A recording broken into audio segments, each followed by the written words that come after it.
Grand-père, aujourd'hui à l'école, mon enseignant nous a parlé des inondations. C'est quoi une inondation? C'est ce qui se produit quand il y a tellement d'eau que ça fait déborder un cours d'eau. Comme quand je mets trop d'eau dans mon bain? Oui, c'est un peu comme ça. Mais en fait, les inondations, ça se produit à cause des ondes de tempête, ou lorsqu'il y a des pluies très fortes, ou lorsqu'il y a une fonte rapide de la neige et de la glace. Mon enseignante a dit que les inondations peuvent avoir des conséquences désastreuses. Oui, ça c'est vrai. Peut-être qu'on peut aller au parc, on en parlera en chemin.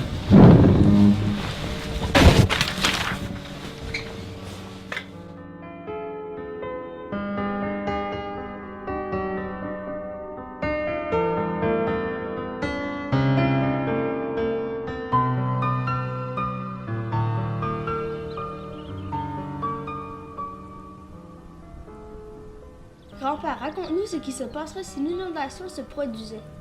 Oui, dis-nous. Bien, vous voyez ce marais? Il serait recouvert d'eau.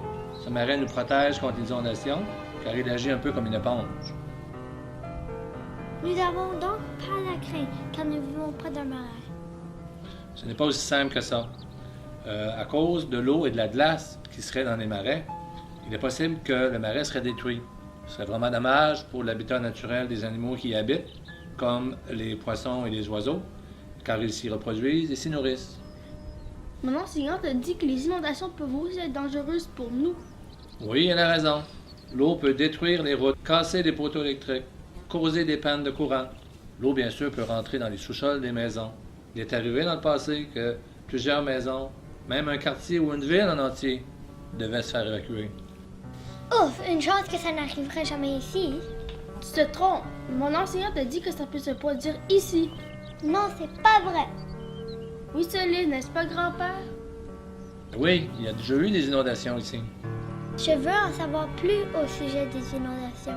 Je ne suis pas un expert dans la question, mais je connais quelqu'un qui pourrait vous renseigner.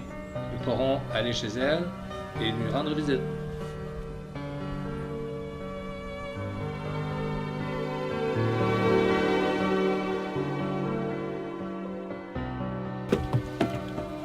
C'est ici. Mon ami saura sûrement vous renseigner davantage. Bonjour, j'ai cru comprendre que vous étiez curieux au sujet des inondations. Vous avez frappé à la bonne porte. Entrez.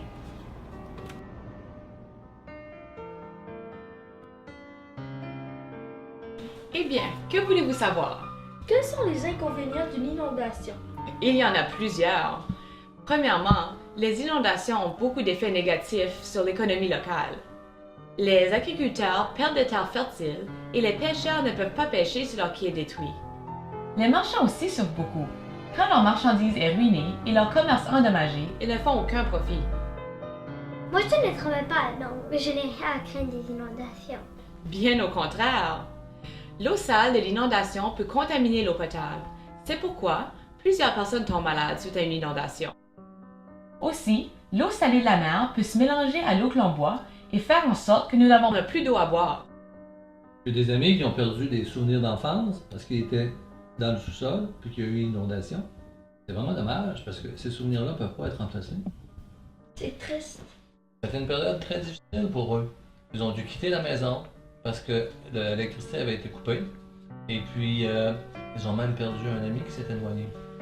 Les inondations sont des périodes très difficiles pour plusieurs. Les pertes de matériel sont élevées, les documents importants et les assurances sont perdus, les meubles, les commerces et les maisons peuvent être endommagés et même parfois complètement détruits. Aussi, certaines écoles doivent fermer et il arrive que les élèves doivent terminer leur année scolaire dans une autre école. Oh non, moi je ne veux pas changer d'école. Est-ce qu'on peut faire quelque chose pour se préparer pour les inondations?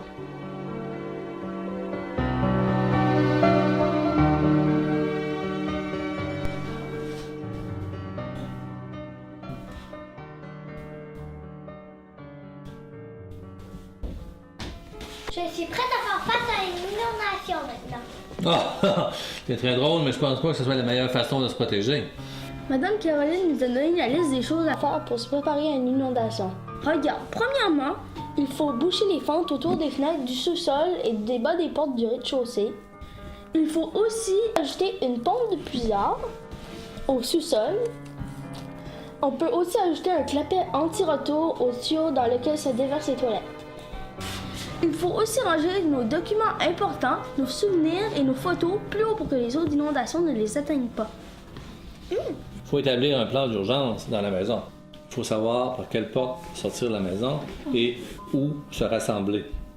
Pour l'instant, il faudrait peut-être préparer notre trousse d'urgence qui doit contenir de la nourriture sèche et de l'eau pour 3 jours.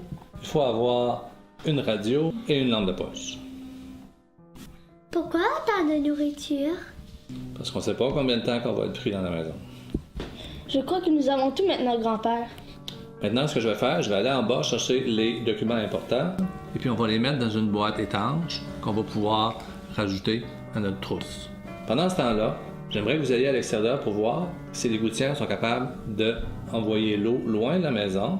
Et regardez aussi si nous avons des sacs de sable qu'on pourrait mettre autour de la maison pour empêcher l'eau d'entrer dans le sous-sol s'il y avait une inondation.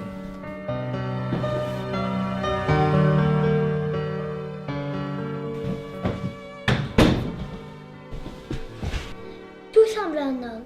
Nous avons trouvé des sacs de sable derrière la remise. Excellent! J'ai encore un peu peur, grand-père. Que se passera-t-il si notre quartier est inondé? Tu n'as pas à avoir peur. Nous avons un canot qu'on peut utiliser. Et si cela te réconforte, je pourrais te prêter mon dauphin, même si tu es un meilleur nageur que moi. Hein? C'est très généreux de ta part, mais en cas d'inondation, c'est préférable de rester à la maison et d'attendre si les autorités nous demandent d'évacuer. Bien sûr, si on veut évacuer les lieux, il faut s'assurer que nous avons de l'essence dans l'automobile. Il faut aussi s'assurer qu'on a une carte routière, parce que peut-être que les routes qu'on connaît ne pourront pas être praticables, vont être inondées. Il va falloir trouver un autre chemin. N'oublions pas de mettre des rames dans la voiture. Au cas où celle-ci tombait en panne, nous pourrions l'utiliser comme un bateau. Non, ce serait très dangereux. Si l'auto tombe en panne, en cas d'inondation, il faut quitter les lieux, parce que peut-être qu'on pourrait se noyer. Si la maison inondait, faudrait-il quitter pour toujours? Non, pas nécessairement. Ça dépend des dommages qu'il y a eu à la maison. Mon enseignante a dit que les planchers peuvent défoncer après une inondation et que se peut qu'il y ait du verre cassé un peu partout. C'est vrai. C'est pour ça que si on revient à la maison, il faut faire très attention. Il faut faire inspecter la maison. Par exemple, un électricien va venir, va regarder si les fils électriques sont encore corrects et si les appareils électriques sont encore corrects. Aussi faire vérifier si l'eau est encore potable. Il est bon de prendre des photos aussi, parce que les assurances vont dédommager pour les dommages que l'inondation a produits. J'espère que cela n'arrivera jamais ici, et si cela se produisait, je suis prêt à y faire face. Merci, grand-père, de nous avoir aidés à nous préparer. Oui, merci. Ça me fait plaisir. J'ai appris beaucoup de choses ici, pareil comme vous autres. Il fait beau dehors, on va aller jouer dehors, OK?